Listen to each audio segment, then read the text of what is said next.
Welcome back, dear students, once again to your YouTube channel. In today's video, I shall be discussing the next scene of Julius Caesar, that is Act 4, Scene 1. Yes, you've guessed it right, that this video is for my Class 10 ICSE students. So, what are we waiting for? Let's get started. But before I begin, let me remind you, if you have been finding my videos helpful, kindly do not forget to give me a like. It shall keep me motivated. Also, if my videos are helping you to understand the text better, write your answers better, kindly do not forget to subscribe to my YouTube channel and also to share the videos with your friends. Alright, so without wasting any more time, let's come back to the text. And let me remind you, I've been following this particular edition of your Julius Caesar. This is the Oxford School Shakespeare and this is edited by Roma Gill. Alright, so having said that, let's begin Act 4, Scene 1, page 65 of your textbook. Act 4, Scene 1 takes place in Rome, a room in Antony's house. Now, Rome at this point of time, you now know, is in a political chaos. Caesar has been assassinated. Antony has taken up that opportunity to, expose the villainy of the conspirators. The Roman mob is enraged, and they are so enraged that they are not hesitating to kill people who bears the same name as that of the conspirator, in the sense that Cinna, the poet, was murdered in place of Cinna, the conspirator, just because he had the same name. At this juncture, we have a meeting taking place in Antony's house. In fact, a room in Antony's house, to be precise. And here we have who else? Antony, Octavius, and Lepidus. Now, these three people, Antony, Octavius, and Lepidus, are going to form the second triumvirate. By now, you all know what a triumvirate is. If you have forgotten, kindly go back to my introductory video of Julius Caesar from your class 9 portion. Alright? The first triumvirate was formed by who all? Pompey the Great. There was Crassus, and we had Julius Caesar. Now, after Crassus's death, Pompey the Great and Julius Caesar got themselves engaged into a civil war in which Pompey the Great was defeated and Caesar was left alone. However, with the progress of the play, we've seen that Caesar was assassinated, and now we have the second triumvirate where Antony, Octavius, and Lepidus are present. Alright, the members. So Antony has a list of names and he's saying, these many then shall die, their names are pricked. So they are going to eliminate all the dangerous people to make Rome a safe place to live in. Okay, and he has the names of people who are going to be killed. So he says, these many then shall die. These are the people who must be killed. Their names are pricked. Their names are marked, ticked. Octavius says, your brother too must die. Consent you, Lepidus? Octavius asks Lepidus, Lepidus, your brother's name is also there in the list. Do you agree to his death? Now, Lepidus's brother was also a Roman politician. Okay. And his name was Lucius Aemilius Lepidus. So Octavius is asking, do you agree? Do you agree to the death of your brother? Lepidus says, I do consent. Yes, I have no problem. If it is for the benefit of Rome, I do not mind. Alright. So Octavius says, prick him down, Antony, then you must kill him, Antony. Lepidus, upon condition Publius shall not live, who is your sister's son, Mark Antony. Yes, I am agreeing to the death of my brother. But Mark Antony, you will have to give me the word that Publius, who is your sister's son, should also be killed, because he is also a dangerous man. He was also involved in some way or the other in Caesar's assassination. Antony says, he shall not live.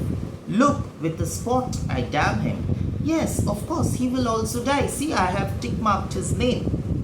But Lepidus, go you to Caesar's house. But Lepidus, now I want you to do something important. You must go to Caesar's house now. Fetch the will hither and bring Caesar's will. You remember how the will had played an important role in changing the entire tide against the conspirators. So Antony is asking him to bring that will. And we shall determine how to cut off some charge in legacies. From Caesar's will, we will see how to reduce the expenses. Lepidus, what shall I find you here? Okay, fine, I'm going to get it, but when I return, should I come back here? Will you all be here only? Octavius, or here at the capital. Either you will find us here or at the capital. So Lepidus is sent out, and only Antony and Octavius are left. And now comes a very important turn in the play. Antony says, this is a slight unmeritable man, meet to be sent on errands. Is it fit the threefold world divided, he should stand one of the three to share it? Antony begins to show his true colors. He is a sly politician. We've already seen what a shrewd and cunning politician Antony is in the previous scenes. Without uttering a single ill word against the conspirator, he had exposed their villainy. Now we see how sly as a politician he is. What does he say? He says, this is a slight, unmeritable man. This Lepidus is not at all a worthy individual. Meet to be sent on errands, and he is only fit to be sent on low works, low paying jobs, or unimportant works. So he is not someone who should be considered a very important person. See, with Lepidus he's formed the second triumvirate, but he is unwilling to give him any sort of importance. Is it fit the threefold world divided, he should stand one of the three to share it? Is it justified? Now, threefold world refers to the Roman Empire. Roman Empire was supposedly spread across Europe, Asia and Africa. Alright, so he is saying, if we are to divide the Roman Empire into three parts, because second triumvirate, Lepidus, Antony and Octavius. So if the Roman Empire is supposed to be divided into three parts, why should we give one part of it to Lepidus? Because Lepidus is anyway an unworthy man. He is only fit for, unimportant works. So, in other words, Antony is trying to eliminate Lepidus. Octavius says, so you thought him and took his voice who should be pricked to die. Octavius is surprised, but just now you took his consent. Just now you were taking his opinion in the list of names who should be marked, who should be killed, who should be sent on exile. In black sentence and proscription, you took his opinion in who are the people who should be given the death sentence and who should be sent on exile. Antony, Octavius, I have seen more days than you. And though we lay these honors on this man to ease ourselves of divers slanderous loads, he shall but bear them as the ass bears gold. Very important. Antony outrightly refutes Octavius and he says, I am senior to you. I have seen more days than you, and therefore I am much more experienced as an individual than what you are. Alright. And he says, and though we lay these honors on this man, even though we have taken in Lepidus in our team, why have we done it? To ease ourselves of diverse slanderous loads. We have taken in Lepidus only because we want to keep all the ill works or low and unworthy works for Lepidus. He shall but bear them as the ass bear gold. So let Lepidus be a man who is fit to do all the low jobs and get the ill comments of the Romans, while we keep our image safe, we keep our image clean. And then he goes on to compare, he shall but bear them as the ass bears gold, to groan and sweat under the business, either led or driven, as we point the way. And having brought our treasure where we will, then take we down his load and turn him off like to the empty ass, to shake his ears and graze in commons. So Lepidus is compared to an ass or a donkey. He says, like an ass or a donkey is used to carry load, or say for that matter gold, from one place to the other. And when the destination is reached, the gold is taken down, the load is taken down, and the donkey is left alone to graze on the ground. Similarly, and the donkey is not given any share of the gold. Similarly, we will make use of Lepidus to carry out all the ill jobs, all the low unworthy jobs, but we would not make him a part of the empire.